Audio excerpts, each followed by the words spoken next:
bagaimana? Tak kembalikan ke hukum syariat ya. Tak kembalikan ke hukum syariat ya. Kalau ada satu negeri, satu saja rakyatnya yang kelaparan, demi Allah itu besok di akhirat berat sekali hisapnya itu, pemimpinnya itu. Ya presidennya, ya menterinya, ya rezimnya. Satu saja rakyat yang kelaparan, berat hisapnya. Kalau presidennya berwibawa, kan hukum alam, saya katakan hukum alam tadi, presidennya berwibawa, presidennya cerdas, kan nggak bisa dibohongi, kan nggak bisa ditipu. Aura cerdas, ya aura wibawa, aura bermartabat, aura keadilan. Apalagi coba sebutkan, coba leadership, ya kepemimpinan. Apalagi coba, apa manteknya, apa tablignya, sidiknya, fatonahnya, amanahnya, kan itu kan nggak bisa ditipu. Mau dipoles pakai bedak harganya 1 miliar, kalau memang tidak ada auranya sudah tetap nggak akan bisa ditipu. Nah kalau pemimpin itu benar-benar berwibawa, adil, bermartabat, kan nggak mungkin ada ahli bahasa.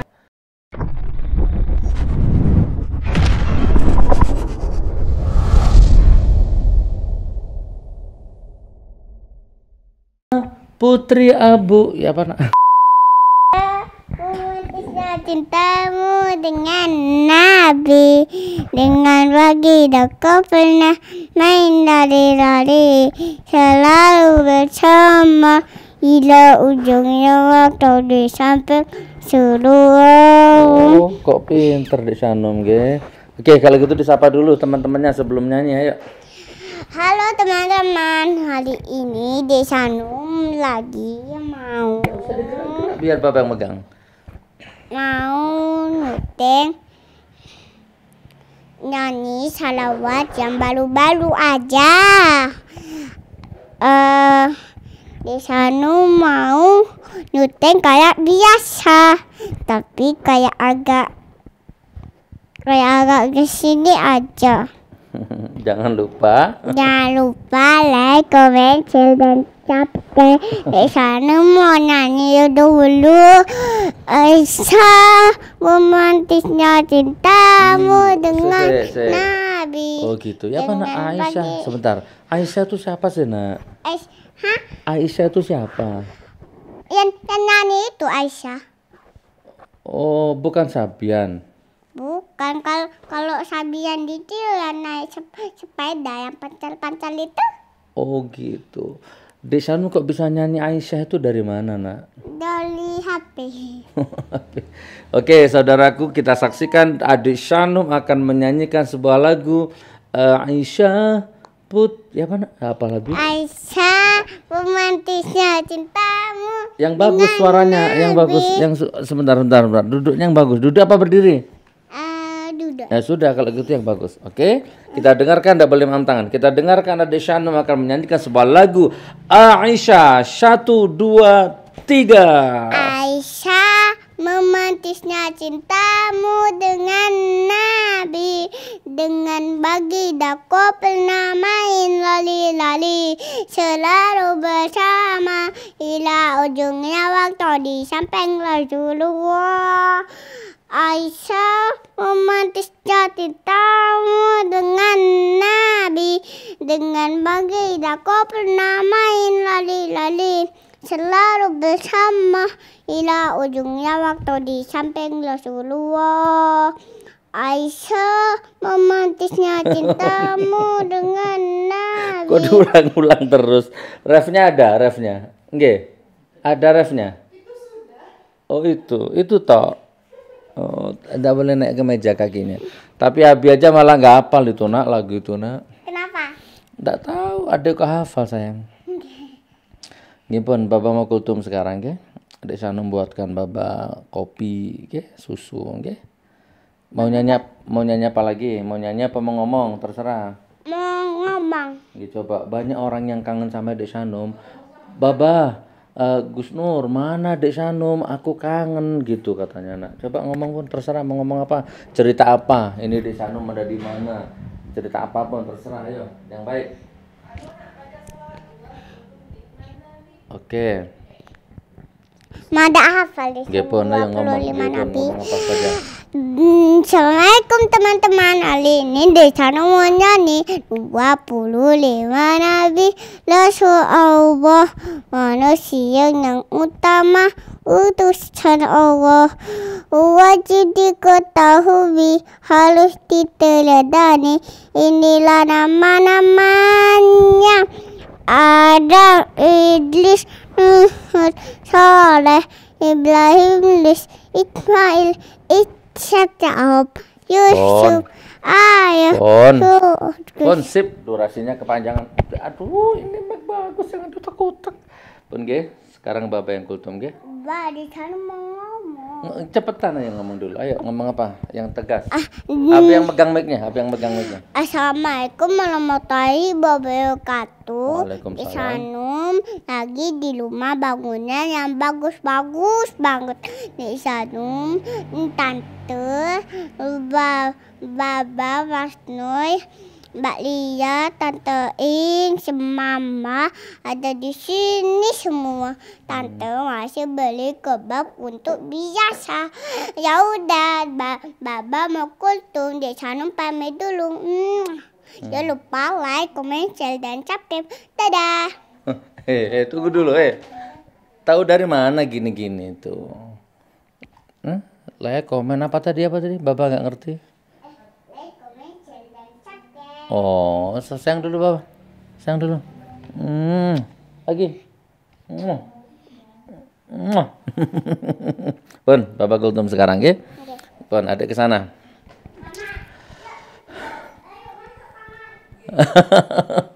Ya, assalamualaikum warahmatullahi wabarakatuh. Dia ini, nih, adik mau kultum. Tapi pakai kaos di rumah. Enggak apa-apa sini, sebentar nih. Nih adik ini kalau di rumah gini teman-teman ya, baru selesai ngaji roti pul haddad. Nggih. Dadah, kultum berdua yuk. 1 menit mau ngomong apa sama Mbak ini? Yuk. 1, 2, 3. Assalamualaikum warahmatullahi wabarakatuh. Di Sanum sama Mbak Aini lagi mau kultum biasa. Dia ini bisa Aisyah nak. Coba dikit mau. Masa kalah sama adeknya? Ya mana Aisyah nak? Aisyah memantiskan cintamu dengan Nabi. Baba malu Mbak ini.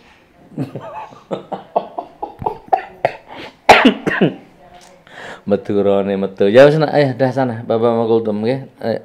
Biar enggak kepanjangan. Oke, saudaraku, assalamualaikum warahmatullahi wabarakatuh. Kita mau membahas soal Ali Bahar Shah ya. Ali Bahar Shah ditangkap Bareskrim pasal berlapis yang melaporkan siapa tadi, Mu'anas Aidit, kurang lebihnya begitu, ujaran kebencian, penghinaan kepada Presiden Jokowi lewat penguasa ya, presiden goblok lah intinya ya. Kita akan bahas masalah itu. Oke, kita ngalir saja sesuai improvisasiku lah ya, bagaimanalah. Mudah-mudahan video ini bermanfaat insya Allah. Amin amin ya rabbal alamin. Jadi gini saudaraku, kita akan membahas dari berbagai macam sudutnya kan gitu ya. Pertama, Ali Bahar Shah itu sebenarnya anak baik gitu. Oke, sebelum saya ngomong, saya putarkan satu video dulu. Video ini nggak ada hubungannya sama Ali Bahar Shah, nggak ada hubungannya sama kontennya Ali Bahar Shah ya, nggak ada hubungan. Siapa Ali Bahar Shah? Bang Ali ya. Oke, coba perhatikan, tonton video ini. Selamat menyaksikan. Ketika kami dirumahkan, apa yang bukan makan? Apa yang harus kami kasih anak-anak? Tolong tunjukkan apa? Kok nanti udah 2 minggu kami nggak makan? 2 minggu kita udah 2 minggu kami nggak punya uang Pak. Tahu kami baik, itu tugas Bapak. Tapi tanggung jawab lah.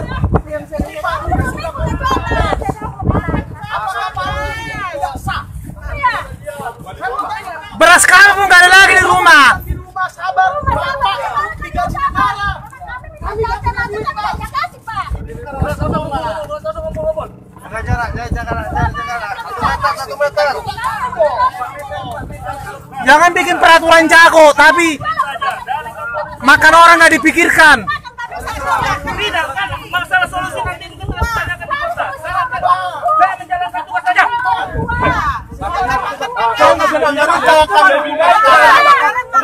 Makan juga sama saya. Mau kami di rumah tapi dikasih makan.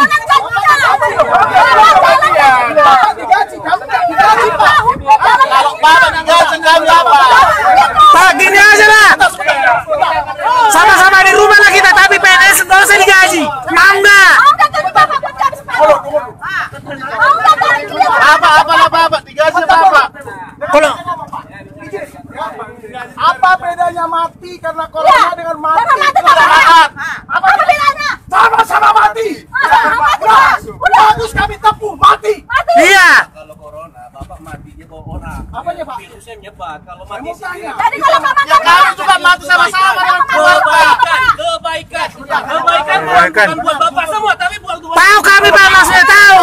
Tahu sekarang makan ini sekarang makan. solusinya sabar. Itu saja. Sabar. Sabar 2 minggu udah nggak makan. 2 minggu udah.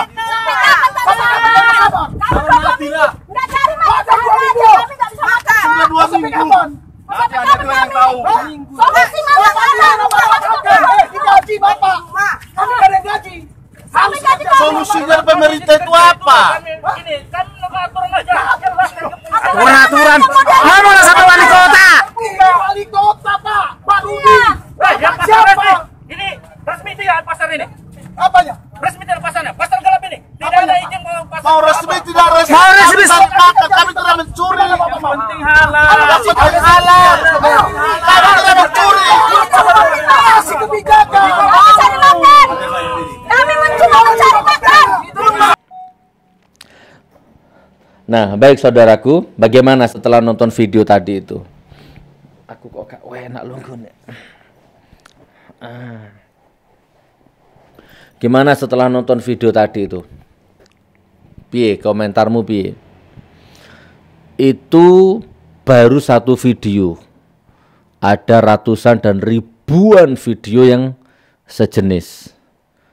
Gitu kan, yaitu tentang rakyat yang kelaparan, rakyat yang susah, rakyat yang tidak diberi pilihan, keluar nggak boleh, suruh di rumah tapi nggak dikasih makan.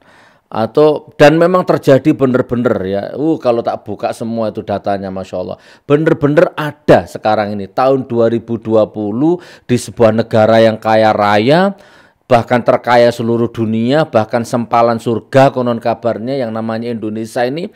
Sekarang ini masih banyak ada orang yang nggak makan sampai sehari, nggak makan sampai 2 hari, nggak makan sampai 3 hari, itu nyata, bukan dongeng. Jadi bagaimana? Tak kembalikan ke hukum syariat ya, tak kembalikan ke hukum syariat ya. Kalau ada satu negeri, satu saja rakyatnya yang kelaparan, demi Allah itu besok di akhirat berat sekali hisapnya itu, pemimpinnya itu. Ya presidennya, ya menterinya, ya rezimnya. Satu saja rakyat yang kelaparan, berat hisapnya. Makanya sampai Umar bin Khattab ya, yang malam-malam sidak lihat rakyatnya seorang ibu yang masak batu yang tidak matang-matang itu karena anaknya sampai nangis karena kelaparan. Coba perhatikan, begitu Umar bin Khattab tahu kejadian itu, ada rakyatnya yang sampai kelaparan seperti itu, langsung lari pulang ke istananya, mikul beras sendiri sampai pecah kakinya, bengkak kakinya. Ada satu sahabatnya yang gak tega, mana tak bawanya berasnya, gak usah. Bagaimana besok hisapku di hadapan Allah ini, ternyata ada rakyatku yang kelaparan. Saking takutnya itu, mikul beras sendiri, presiden mikul beras. Kita sampai dimasakkan, sampai ditemani makan. Setelah kenyang baru, kamu besok datang ke istana, temui presidenmu. Ya, besok kamu akan mendapatkan hidup yang layak. Besoknya baru orang itu nemui Umar bin Khattab dan betapa kagetnya ternyata Presidennya adalah Umar bin Khattab sendiri yang tadi malam masakkan sego, ikut nemani makan di situ. Gitu saudaraku ya. Itu satu video saja, silahkan dikembangkan cakrawala pikiranmu ya. Silahkan. Ya hutangnya, korupsinya, mangkraknya, bohongnya, nipunya, modusnya, hoaknya, macam-macam. Nah itulah kondisi negeri ini, kondisi bangsa ini. Nah sekarang saya kembali ke Ali Bahar Shah, gitu kan. Jadi kalau ini dulu sudah sering kita bahas ya di kajian-kajian ya.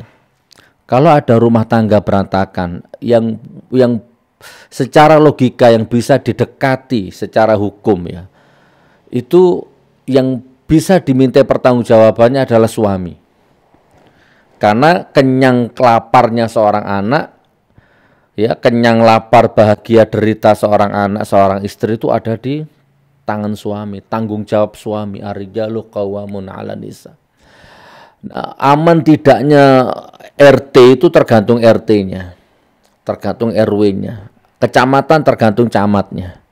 Pokoknya dan ada satu hukum gravitasi, ada satu hukum alam teman ya, dimana kalau Anda lemparkan benda ke atas pasti jatuh ke bawah. Dimana kalau antum celupkan tanganmu ke air pasti basah, antum masukkan tanganmu ke api pasti terbakar. Hukum alam, sunnatullah, hukum pasti. Nah, jadi kalau suami baik, suami soleh, suami jujur, pasti bahagia rumahnya, bahagia rumah tangganya. Ya kan, kalau RT-nya baik, RT-nya soleh, wah pokoknya jujur, amanah, takut kepada Allah, pasti aman RT-nya. Kalau ada desa yang baldatun thayyibatun warabun ghafur, pasti lurahnya baik, amanah. Gitu loh. Kalau camatnya baik, kalau gubernurnya baik, wali kotanya baik, gubernurnya baik, pasti aman tuh. Ibu kotanya, provinsinya itu aman. Nah, kalau presidennya amanah, jujur, nggak bohong, amanah, takut sekali kepada Allah. Ada Allah di hatinya, ada Nur Muhammad di hatinya. Wallahi demi Allah pasti makmur negaranya. Demi Allah, itu hukum alam soalnya. Jadi aku tuh menghayal, ya Allah, aku tuh bisa nggak punya negara itu penjaranya kosong gitu kan. Rakyatnya makmur gitu kan, nggak ada kriminal, nggak ada kasus gitu ya. Wallah a'lam bishawab, dinteni sampai linggis ngambang ya. Oke saudaraku, nah berarti orang sampai teriak lapar, sampai orang nggak makan itu serius. Nah, itu mau nyalahkan siapa? Kan harus ada yang disalahkan. Harus ada yang dimintai pertanggungjawaban kalau ada rakyat yang kelaparan. Jangan cari makan sendiri, dikasih akal. Jangan gitu, enggak boleh. Ya, ada batas-batas di mana rakyat itu ya usaha, ya dipermudah jalannya, dipermudah aturannya, macam-macam. Rakyat itu udah, apalagi rakyat Indonesia, enggak repot. Ini saya belum masuk ke Ali Bahar Shah ya. Ini masih kisi-kisinya aja lah. Kalau ada rakyat yang kelaparan, masa mau nyalahkan saya gara-gara Gus Nur ini? Enggak logis. Ini kalau rakyat kelaparan gara-gara Ali Bahar Shah ini, enggak masuk. Ya kan? Nah, yang mendekati logis, mendekati hukum yang agak pasti lah, hukum sunnatullah itu ya rezim. Kan iya, siapa lagi yang semua kekuasaan di tangannya kok.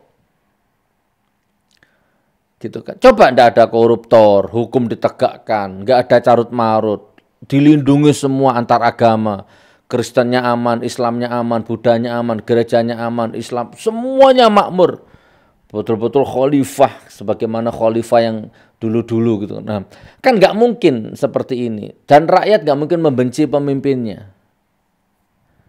Oke saudaraku, itu kisi-kisinya ya. Nah sekarang saya akan bahas Ali Bahar Shah.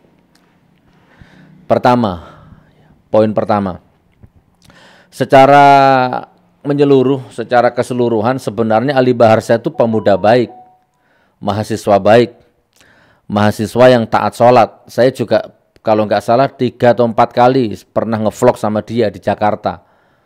Ya pemuda baik, ya bukan koruptor, bukan kriminal. Itu poin pertama. Dari keluarga baik-baik, pemuda taat beribadah. Tuh, masukkan dulu tuh. Itu poin pertama. Ya, bukan narkoba, bukan ngedrak, minum, bukan. Ya, bukan anak gelandangan, bukan anak yang mabuk-mabuk, itu bukan. Nah, yang kedua, saya selentingan sih, saya belum lihat secara detail, tapi saya dengar Ali Baharsa itu dikena pasal berlapis, ya, ujaran kebencian dan salah satunya ada pornografinya. Wallahu a'lam bishawab. Mungkin diadakan pendalaman lebih lanjut, mungkin ya, handphonenya atau laptopnya katanya ada pornonya. Nah ini saya bukan orang hukum, tapi ini kok kayaknya janggal ya, ini nggak masuk. Sejak kapan orang nyimpen video porno di handphone, di laptop, terus kena pasal itu sejak kapan? Apa anggota DPR itu kira-kira laptopnya, handphonenya nggak ada video pornonya? Ya, di gedung MPR, gedung DPR itu. Ini saya ngomong secara umum. Atau bila perlu misalkan, mohon maaf ya, oknum lah ya, oknum polisinya lah misal. Apa nggak ada polisi yang di handphonenya atau di laptopnya itu ada pornonya? Nah kalau di handphoneku saya jamin insya Allah, demi Allah wallahi wa rasul wa nabi, insya Allah nggak ada, steril. Laptopku nggak ada, karena handphone ini orang banyak yang megang. Ya. Ada admin 1, 2, 3 yang megang ini. Jadi sejak kapan orang nyimpen video porno di laptop itu kena pasal tuh sejak kapan? Kecuali nge-share baru. Oke, saya percepat aja ya. Terus kemudian yang ketiga, ini poin ketiga sekarang. Kayaknya kalau Presiden goblok ini bukan hanya Ali Baharsa yang ngomong. Secara implisit, beberapa waktu lalu Yusril Ihza Mahendra pun juga pernah itu. Secara implisit. Ada dua itu, di panggung sama di ELC. Kalau yang di ELC saya nggak bisa nampilkan lah, nanti kena teguran, nggak boleh. Di ELC itu Yusril pernah ngomong, negara-negara lain itu nggak ngerti KPK, nggak ngerti itu siapa itu. Yang ngerti ya presiden, presidennya goblok.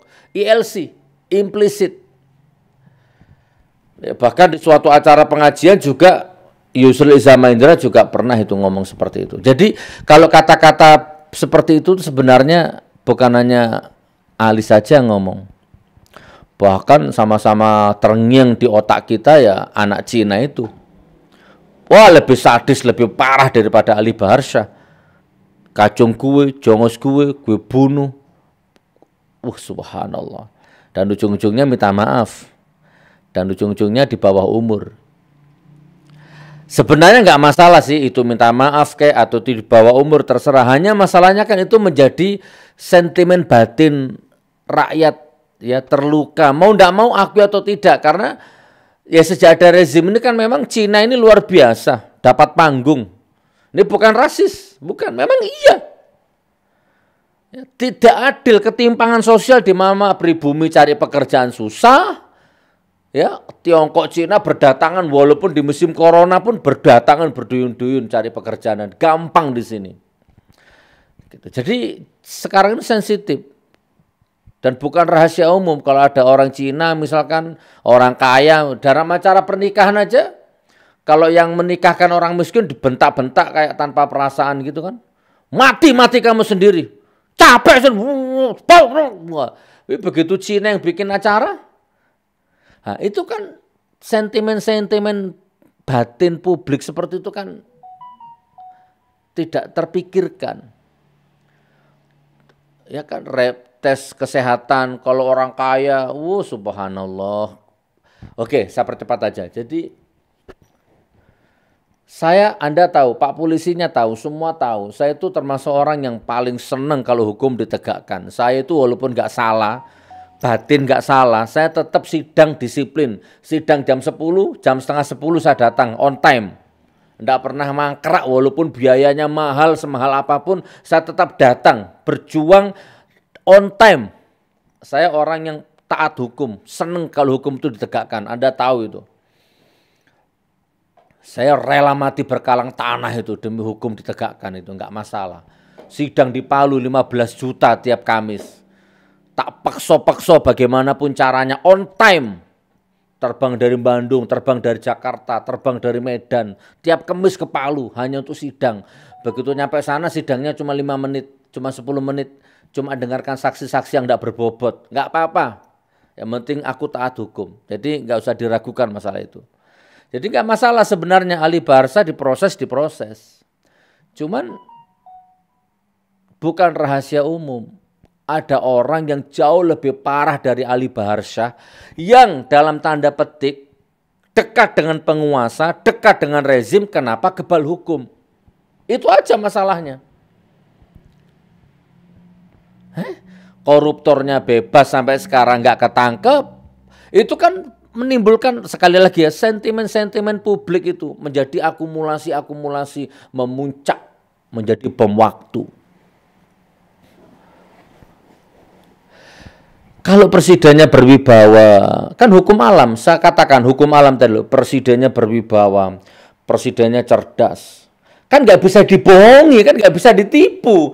Aura cerdas, ya aura wibawa, aura bermartabat, aura keadilan, apalagi coba sebutkan, coba leadership, ya kepemimpinan, apalagi coba, apa manteknya, apa tablignya, sidiknya, fatonahnya, amanahnya, kan itu kan nggak bisa ditipu. Mau dipoles pakai bedak harganya 1 miliar, kalau memang nggak ada auranya sudah tetap nggak akan bisa ditipu itu.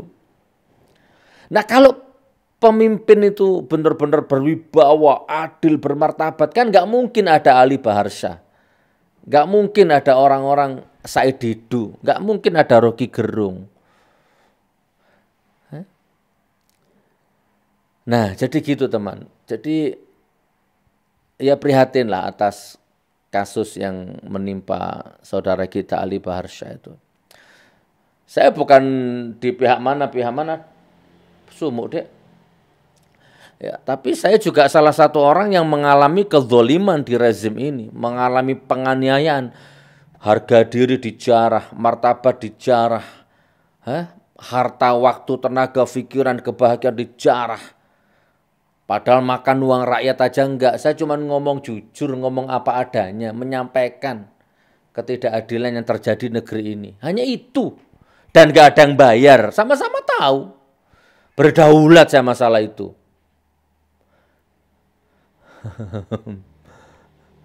Dulu sudah sering kita bahas itu. Apapun motifnya saya nggak tahu itu. Ada Pak Wahyu dari divisi teroris, silaturahim ke pesantren baik-baik. Alhamdulillah ninggali amplop pulangnya, saya kembalikan. Itu saudaraku. Nggak apa-apa diproses. Cuman itu tadi. Kenapa kalau orang yang dekat dengan penguasa, coba ujaran kebencian, saya kembali ke hakikat masalah, ujaran kebencian, wallahi, tak putar lagi video-video mubahalah nanti bila perlu, itu tidak ada kadaluarsanya itu, wallahi, kalau ngomong ujaran kebencian, menteri-menterinya rezim sekarang itu, 100 kali lebih dahsyat daripada Ali Baharsa itu. Kalau ngomong ujaran kebencian, ada enggak rezim, menteri, pejabat yang ngomongnya ngawur, yang membuat rakyatnya benci? Ada enggak? Kalau antum nanya ke saya, demi Allah imanku mengatakan ada. 7 turunan dilaknat sama Allah. Ada. Banyak. Kok enggak ditangkap? Kok enggak diproses? Ada enggak rezim ini yang mulutnya hoak? Ada enggak? Anda nanya ke saya, demi Allah, wallahi, ada. Di depan mata, lan-lanan kalau orang Jawa bilang. Kok nggak diproses? Mobil SMK, bohong, hoak, menipu, kok nggak diproses? Orang miskin, jangan menularkan penyakitnya ke orang kaya. Itu hoak, itu menebar kebencian, kok nggak diproses? Mau minta waktu 5 jam. Bahas hoaknya penguasa, ada. Dan Saya yakin polisinya tahu, buzzernya tahu, rakyat tahu, saya yakin tahu. Kok nggak diproses? Yang melecehkan Nabi ada nggak di rezim ini? Saya tanya, yang melecehkan Nabi Muhammad ada nggak? Terus yang melecehkan Quran ada nggak? Terus yang bawa masuk anjing ke dalam masjid ada nggak? Intinya gini, tingkah pola, bahasa tubuh, bahasa wajah, bahasa lisan, ya, yang jauh lebih bejat, jauh lebih sadis, jauh lebih bengis daripada Ali, ada nggak kira-kira? Banyak, tapi kok nggak diproses? Ya nggak apa-apa, memang saya paham. Mungkin itu protokoler hukum dunia memang begitu. Loh kalau mau boleh jujur-jujuran kan rezimnya kan tukang bohong, tukang nebarkan kebencian. Ujaran kebencian tiap hari itu rezim itu.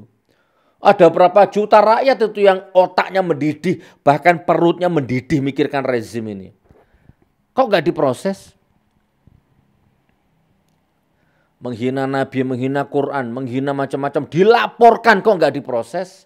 Abu Janda dilaporkan, kok nggak diproses. Sukmawati dilaporkan, kok nggak diproses. Adi Armando dilaporkan, kok nggak diproses.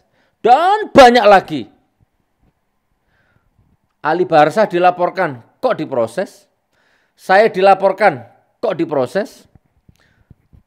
Padahal secara hakikat hakullah saya nggak salah. Mungkin juga secara hakikat Ali Barsa juga nggak salah. Habib Bahar dilaporkan, kok diproses. John Ruginting dilaporkan, kok diproses. Ahmad Dhani dilaporkan, kok diproses. Hanya ngomong idiot. Yang jauh lebih bejat, jauh lebih bengis, jauh lebih sadis. Akhlak dan kata-katanya dari Ahmad Dhani, dari John Ruginting, dari Ali Barsa. Banyak. Lingkaran rezim banyak. Dan dilaporkan dan nggak diproses. Kenapa?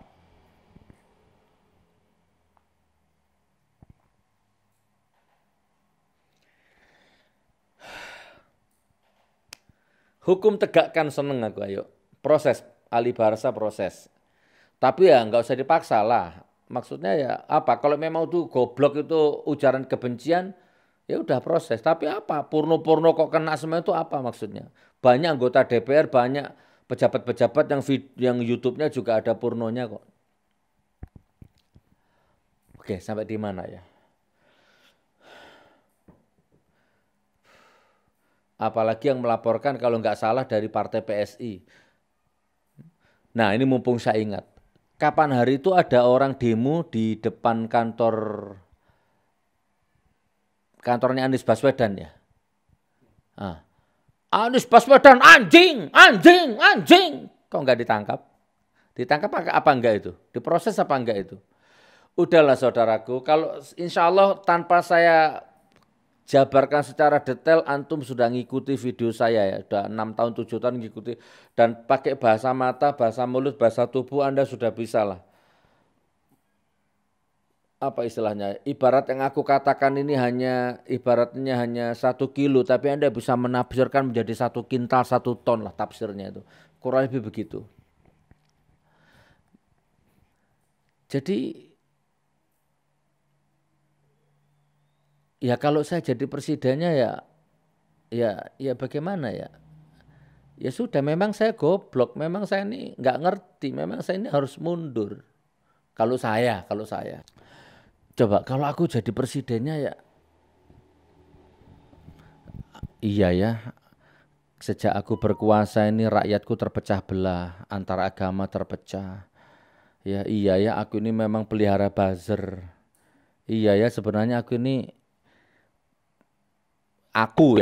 sebenarnya aku ini goblok, aku ini bodoh, sebenarnya aku ini nggak bermartabat, sebenarnya aku ini hina. Sebenarnya aku ini jongos, sebenarnya aku ini kacung. Hanya buzzer-buzzer piaraanku aja lah yang bisa memoles-moles berita sampai aku begitu seperti ini. Ya Allah, gimana ya? Kalau aku mundur atau harakiri, bunuh diri lah sekalian ya. Jadi secara hukum dunia ya nggak apa-apa lah Mas Ali ya, Ali Barsa Semoga sampean sabar ya. Nanti salah benar di hadapan Allah. Dan coba lihat saudaraku, akun-akun cebong. Panen raya. Panen. Masya Allah. Oke, saya closing ya, statement ya. Ali Baharsah ngomong presiden goblok. Itu bisa benar, bisa salah ya. Itu Allah nanti. Oke, kalau dihukum. Nah, tapi Ali Baharsah tidak pernah merugikan, tidak pernah menipu, tidak pernah utang duit akun-akun yang sekarang lagi panen itu. Ya kan, wah di blow up mati-matian itu di YouTube itu, di Facebook itu. Nah, hati-hati. Ya, bahasa saya tetap punya standar bahasa hukum disiplinku adalah cek kesehatan darahmu, cek tekanan darahmu, cek tekanan kolesterolmu, cek rumah tanggamu, cek anakmu, akhlak anakmu, cek istrimu. Ya, hati-hati kalau mau berangkat, minyak rimnya dijaga semua. Ya, waspada. Audit alam itu sangat teliti, sangat detail. Ya, Ali Baharsah nggak pernah merugikan dirimu, bahkan nggak mengenal dirimu. Ya, sama dengan aku. Ya, aku sibuk mengkritik penguasa pagi, siang, dan malam sampai aku korbankan zona nyamanku. Nggak ada yang gaji, nggak ada yang bayar. Udah gitu masih bedah rumah, bedah masjid, ngurus santri, paling enggak itu santri juga generasi muda bangsa, penghafal Quran, hafid Quran, tak urus itu 400 santri itu. Aku di sisi itu aku ngeritik rezim. Nah, tapi di media sosial ada orang bikin akun yang aku kenal aja enggak, ngutang duitnya aja enggak, ya. Tapi siang malam tiap hari explore terus, ambil videoku, potong videoku, macam-macam. Saya enggak tahu itu apa sudah nikah apa belum, kaya atau miskin, kiri atau sukses, saya enggak ngerti. Nah, itu nanti hitung-hitungan di hadapan Allah nanti. Barakallah ya, barakallah. Ya sudah, mudah-mudahan kemana arahnya ini Anda sudah bisa menafsirkannya sendiri. Jadi memang rakyat ini banyak yang susah sekarang, banyak yang kelaparan, dan itu siapa yang harus diminta pertanggungjawaban? Ya silakan jawab sendiri dalam hatinya masing-masing. Wabillahi taufiq wal hidayah. Wassalamualaikum warahmatullahi wabarakatuh.